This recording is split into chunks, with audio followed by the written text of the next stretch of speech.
Hello everyone, मैं doctor प्रगति गुप्ता और आज इस वीडियो में हम जानेंगे पैरालिसिस के क्या रिकवरी साइंस एंड सिम्टम्स है।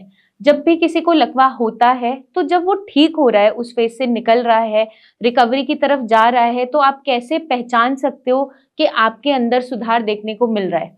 तो इनिशियली जब हम कंप्लीटली बेड रिडन होते हैं या फिर जब लकवा होता ही है तो हमें बहुत ड्रास्टिक रिजल्ट्स, अचानक से बहुत अच्छे चेंजेस देखने को मिलते हैं, क्योंकि जब शुरुआत होती है तो ज्यादातर पेशेंट्स बेड रिडन होते हैं। बेड रिडन से जब वो उठ के एकदम से चलना स्टार्ट कर देते हैं तो एकदम से जो मेजर चेंज है, मेजर सिम्टम है, वो नोटिसेबल होता है। तो वहां पर पेशेंट को लगता है कि हाँ, रिकवरी आ रही है। प्रॉब्लम स्टार्ट होती है जैसे जैसे आपका रिकवरी फेज आगे बढ़ता चला जाता है। कुछ समय हो गया है लकवा हुए, रिकवरी पेशेंट को लगता है स्लो आ रही है या फिर वो डिनाई ही कर देता है कि आ ही नहीं रही है। तो आप कैसे समझ सकते हो, जज कर सकते हो कि आपके अंदर जो आप एक्सरसाइजेस कर रहे हो या डाइट फॉलो कर रहे हो या कोई भी ट्रीटमेंट ले रहे हो तो उसके हेल्प से क्या रिकवरी आ रही है। इसको हम जज कर सकते हैं एक छोटे से काम से। आपको क्या करना है, अपनी एक वीडियो आप बनाएंगे चलते हुए, हाथ को ऊपर उठाते हुए। फॉर एग्जाम्पल, आपका हाथ लिफ्ट होता है, चेस्ट तक जाता था प्रीवियस 1 मंथ पहले। आपने एक्सरसाइज शुरू की, ट्रीटमेंट ऐड ऑन किया, डाइट अच्छी फॉलो की, और 1 महीने बाद जब आपने दोबारा वीडियो बनाई और आपने हाथ ऊपर उठाया तो हाथ तो उतना ही ऊपर उठ रहा है, लेकिन वहां पर अगर आपका हाथ उठाने का स्पीड बढ़ गया है या एफर्ट भी कम हो गया है। फॉर एग्जाम्पल, आपने फर्स्ट जब वीडियो बनाई तो हाथ उठाते थे, चेस्ट तक जाता था।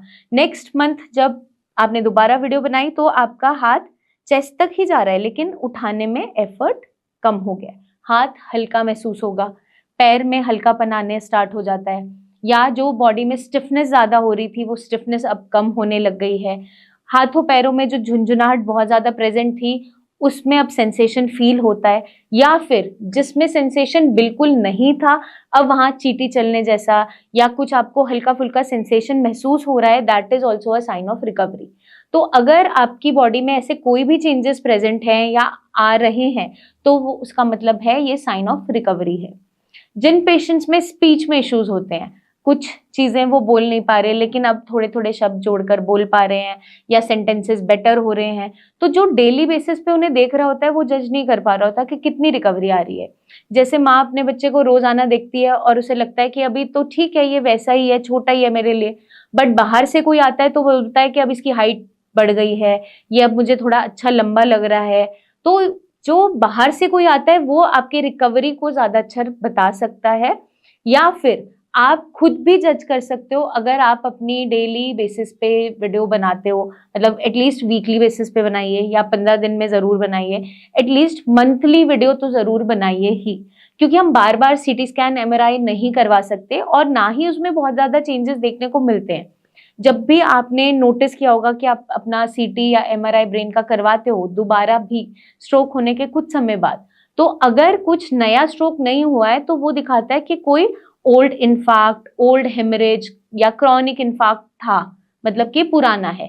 अगर उसी टाइम दोबारा कुछ और देखने को मिलता है तो वो एक्यूट फॉर्म में लिखकर आ जाता है, लेकिन वो धब्बा, वो स्कार हमेशा आपके एमआरआई सीटी स्कैन में लाइफ टाइम नजर आएगा, भले ही आपकी रिकवरी क्यों ना आ जाए।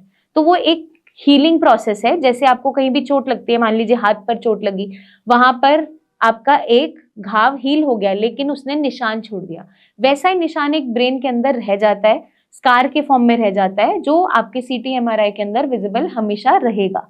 बट उसको हम देखते हुए रिकवरी को जज नहीं कर सकते।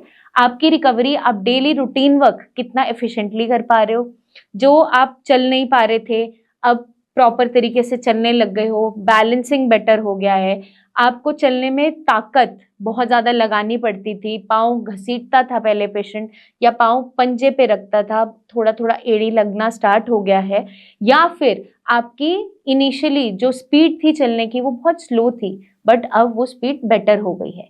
तो अगर आपको ये भी छोटे छोटे चेंजेस अपने मंथली बेसिस पे दिख रहे हैं या कुछ महीनों में नजर आ रहे हैं या कॉन्टिन्यूसली कुछ ना कुछ ऐसा सिम्टम दिखाई दे रहा है, that is also a sign of recovery.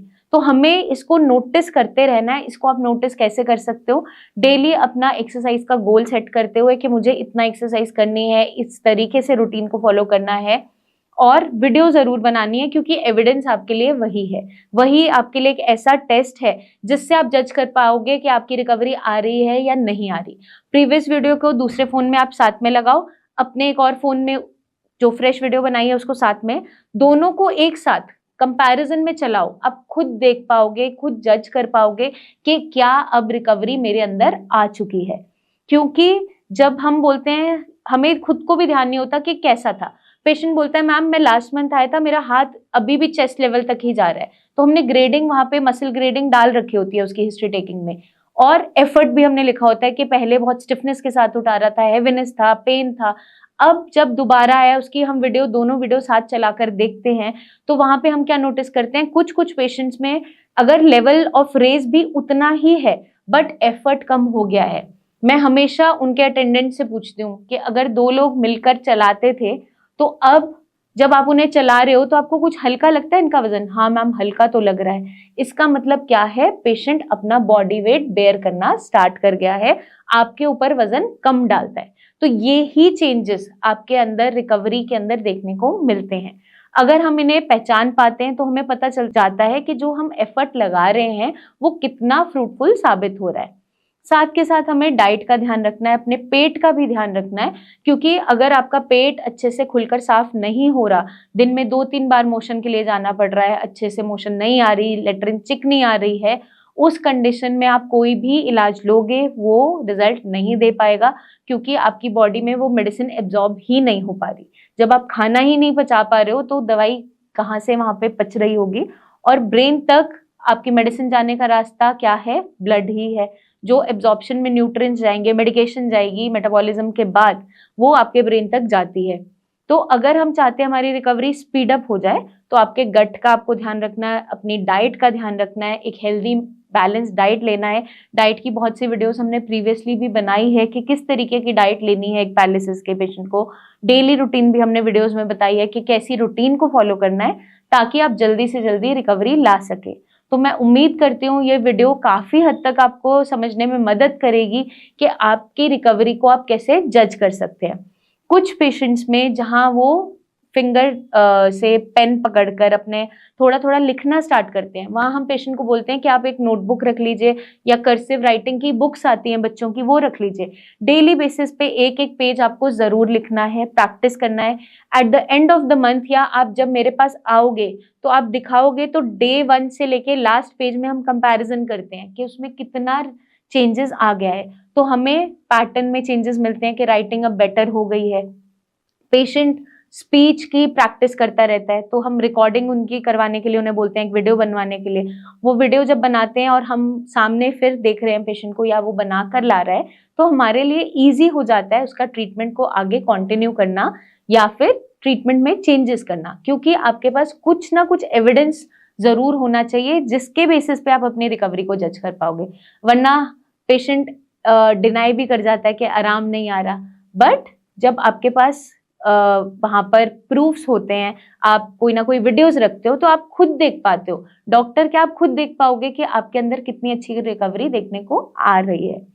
अब हमें डेली रूटीन में जो एक्सरसाइजेस डॉक्टर्स ने बताई है वो आपको प्रैक्टिस करनी है और रेजिमेंट को अच्छे से फॉलो करना है, क्योंकि आप ये सब कुछ अगर करते हो तो डेफिनेटली आपके अंदर जो साइंस ऑफ रिकवरी है वो तेजी से आते चले जाते हैं।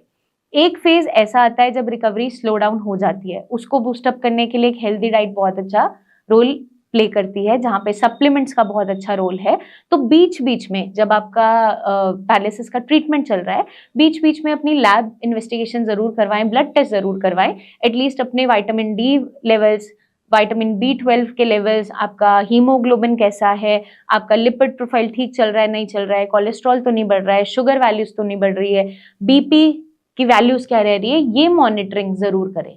क्योंकि अगर हम ये सारी प्रिकॉशंस को ध्यान में रखते हैं तो आपकी रिकवरी बहुत स्मूथली आ सकती है और आती भी है। जल्दी हम आपसे फिर मिलेंगे, बहुत सी इंफॉर्मेशन लेकर आते रहेंगे। आपको क्या करना है, अपनी डेली रूटीन में एक्सरसाइज करते रहना है, अपनी रिकवरी को मॉनिटर करते रहना है, ताकि आप जल्दी से जल्दी इंडिपेंडेंट हो सकें, इस बीमारी से बाहर आ सके। हम आपसे फिर मिलेंगे, तब तक के लिए ध्यान रखिएगा एंड टेक केयर।